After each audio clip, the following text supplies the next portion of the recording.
இருக்குன்றதை கண்டுபிடிச்சிடலாம். நீங்க நிறைய எல்லாரையும் பாருங்க, கருப்பாக்குறதுனால மோசம் பிடிச்சிங்கன்னா அம்மான்னுவாங்க. இதெல்லாம் அந்த காலத்தினுடைய பாட்டி வைத்தியம். இதை பார்க்கும் போதே கண்டுபிடிக்கிற அளவுக்கு இருக்கும். இதெல்லாம் ஒண்ணுமே கிடையாது. அதே மாதிரிதான் நுரையீரல்னா கோல்டான பிரச்சனை வரும். அப்ப கோல்டான என்ன பண்ணணும், காரமா சாப்பிடணும் போல இருக்கும். அப்ப காரமா என்ன சாப்பிடுறது, மிளகாய் சாப்பிடலாமா? சாப்பிட முடியாது. நம்ம மிளகாயே ஒழுங்கா தனியா அரைச்சி சாப்பிட்டா வயிறு சுத்தமா போயிடும். அதுக்காக மஞ்சள், அந்த நுரையீரலுக்கு உண்டான மஞ்சள் கரிமல, அதாவது அந்த பிராணவாயுவோ கரிமல வாயுவோ நமக்கு மூச்சில எடுக்கக்கூடிய இது மஞ்சள் தான். கிருமி நாசினின்னு சொல்லுவோம். அந்த மூக்கடைப்பு வருது, நுரையீரல் பிரச்சனைனா விரலி மஞ்சள் எடுத்து நல்லெண்ணெயில விளக்கேற்றிட்டு அந்த விளக்கில காசிட்டு அந்த புகையை இழுத்தா போறோம், எந்த பிரச்சனை வராது. கோவிட்ல அப்படிதான் சொன்னோம், நிறைய யூடியூப்ல போட்டோம், நிறைய பண்ணாங்க.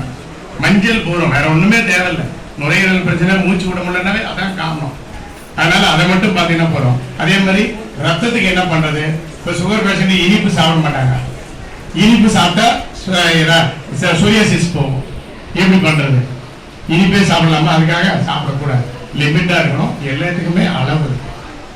அதனாலதான் அந்த இனிப்பு அறுசுவையில ஒரு சுவை, அதை விட்டுறதுனால தான் நம்ம டாக்டர் சொல்லிடுறாரு இனிப்பே சாப்பிடக்கூடாதுங்க. அப்ப சாப்பிடறதே இல்லைன்னா உடம்புல இம்யூனிட்டியே இருக்காது.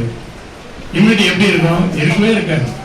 அதனாலதான் என்ன பண்றோம், நம்ம ஸ்வீட்டை சுத்தமா விட்டுறோம். அப்ப அதுக்குண்டான இம்யூனிட்டி எப்படி ஏறும்? ஒண்ணும் நம்ம டயாலிசிஸ் பண்ணும்போது உடம்புல சுருக்குது, ரத்தத்தை தான் என்ன பண்ணுது, ஹீட் ஆகி விடுது. அதனாலதான் அதை பண்ணக்கூடாதுன்னு சொல்றது. இப்ப கிட்னி என்ன பண்றோம், நமக்கு பிரச்சனை ஆகுது, யூரினரி இன்ஃபெக்ஷன் வருது, யூரின் போகும்போது எரிச்சல் வருது, என்ன வந்தாலும் சொரக்காய் எடுத்துங்க, டெய்லி எடுங்க. 18 நாள்ல உங்களுக்கு கிட்னி பிரச்சனையா இருக்காது. டயாலிசிஸ் பண்றவங்களே நாங்க சொல்றது டெய்லி ஒரு வேளை சொரக்காய் எடுத்துங்க. கரெக்டா 3 மாசத்துல ஒண்ணும் இருக்காது. நம்ம அதை சாப்பிடாம மாத்திரை மருந்து சாப்பிட்டு டயாலிசிஸ் பண்ணினா ரத்தத்தை சுருங்கி நம்ம உடம்புல தோல்ல ஒட்டி கட்சியில ட்ரை ஆகுதுதானே. நம்ம இதுக்கு நம்ம சப்போர்ட் பண்ணுவான்னு பார்த்தோம். இந்த 6 சுவையும் ஒரே பொருள் இருக்கு. யாரா சொல்றீங்களா?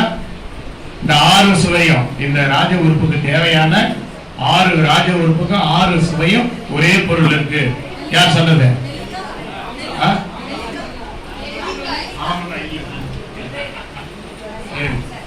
யார் சொல்றது? இது விருந்துக்கு வைப்பாங்க, இது இல்லாம விருந்து இருக்காது. இல்ல இது இல்லாம விருந்துக்கு இருக்காது. அந்த காலத்துல பத்திரிக்கை இருக்காது, இதை ஒவ்வொரு வீட்டுக்கு வச்சு கொடுப்பாங்க. இவ்வளவு குழு கொடுக்க வேண்டியது. அப்ப எந்த அளவுக்கு மூளைக்கு வேலை கொடுக்கலன்னு பாருங்க. மூளைக்கு நீங்க வேலையை கொடுக்கறது இல்ல. தலைவலின்னா எதனால வரும், கோல்டு, பசி, டென்ஷன், இது 3 தான் வரும். எல்லாத்துக்கும் பாராசிட்டமால் எடுத்து போட்டா நின்றுடுமா என்ன? வயிறு புண்ணாதான் ஆகும். எதுக்கு? இதை பத்தி விழிப்புணர்வா நீங்க திங்க் பண்ண கத்துங்க. 6 அறிவை கொடுத்துருது எதுக்கு? சிந்திச்சு செயல்படுறதுக்கு தான். 7ஆம் அறிவுன்ற மோட்சம். இப்போ 2 நிமிஷம் தான் சொல்றேன்.